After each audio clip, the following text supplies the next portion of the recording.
Hello and welcome to this film, which is all about subatomic particles, or in other words, the particles that atoms are made up of. Now, hopefully by the end of this film you'll be able to have a kind of picture in your mind of what an atom would look like if we could actually see one, and you'll know not only the names of the subatomic particles, but you'll also know what charge each one has and what its relative mass is.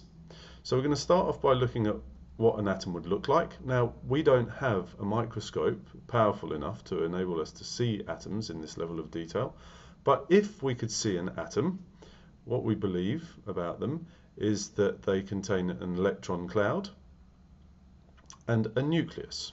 So there's this very dense thing at the center of an atom surrounded by this thing called an electron cloud. Okay, and to give you some sense of scale here, if we could have an atom that was the size of, say, the MCG, okay, then a golf ball, and this one's been magnified slightly so that you can see it, because obviously if I put a golf ball at the center of this field you wouldn't see it.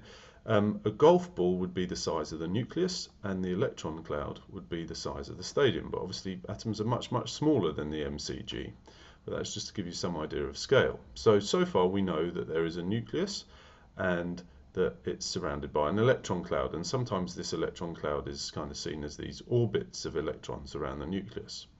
So here we're looking at where these subatomic particles are. Now there's three of them. In this diagram, the red ones are the protons, the yellow ones are the neutrons, and the blue ones are the electrons, and there's nothing to say that they are these colors in reality. Okay, it's just a kind of color key in this diagram. But what we can see is that the protons and neutrons are located in the nucleus, and the electrons are going round and round the nucleus in those electron shells. Here's a couple of quick questions which you should be able to answer based on what we've seen so far, so it might be a good idea just to pause the film for a moment and see if you can answer them. And here are the answers to those questions.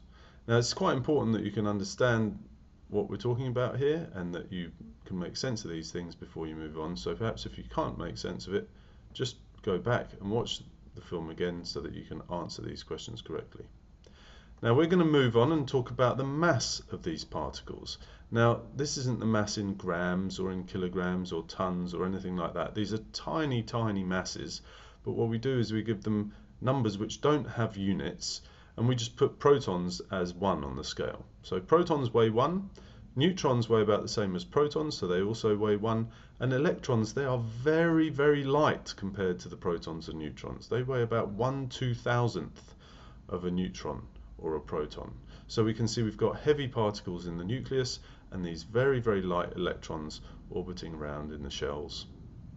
And we can also talk about their charge. Okay, protons have a charge of +1. Neutrons have no charge, that is to say they're neutral, and electrons have a charge of -1.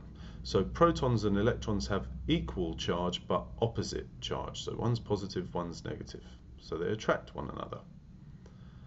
And once again here we've got some quick questions, so see how you go with these.